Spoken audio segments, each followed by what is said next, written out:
Thank you, Mr. Chairman, and thank you for holding this very important hearing. Free speech matters. Diversity matters. Diversity of people's backgrounds, but also diversity of thought, diversity of ideas. Universities are meant to be a challenging environment for young people to encounter ideas they've never seen, they've never imagined, and that they might passionately disagree with.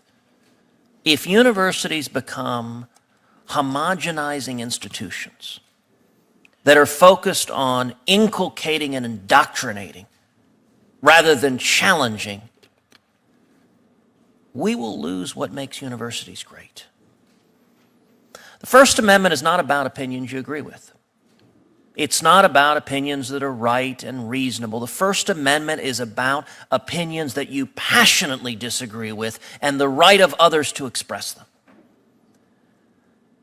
It's tragic what is happening at so many American universities, where college administrators and faculties have become complicit in functioning essentially as speech police, deciding what speech is permissible and what speech isn't.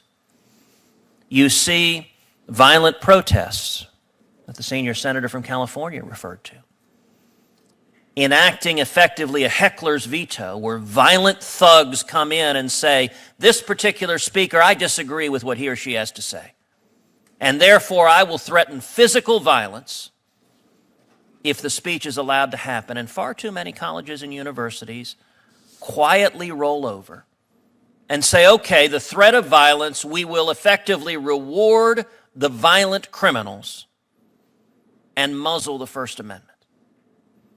And I saw a recent study from the Knight Foundation that said that a majority of college students believe the climate on their campus has prevented people from saying what they believe out of fear of giving offense.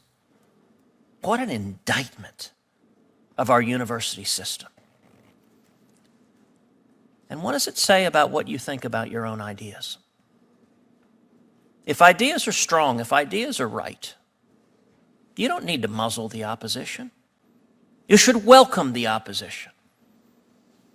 When you see college faculties and administrators being complicit or active players in silencing those with opposing views, what they are saying is they are afraid. They are afraid that their ideas cannot stand the dialectic, cannot stand opposition, cannot stand facts or reasoning or anything on the other side. And it is only through force and power that their ideas can be accepted. I'm one who agrees with John Stuart Mill. The best solution for bad ideas, for bad speech, is more speech and better ideas. Are there people with noxious ideas in the world? Absolutely. The Nazis are grotesque and repulsive and evil. And under our Constitution, they have a right to speak, and the rest of us have a moral obligation to denounce what they say. The Ku Klux Klan are a bunch of racist, bigoted thugs who have a right to express their views. And we have an obligation then to confront those views, which are weak, poisonous, and wrong, and confront them with truth. We don't need to use brute force to silence them, because truth is far more powerful than force. So this is an important hearing. I thank the witnesses for being here, and I thank the chairman.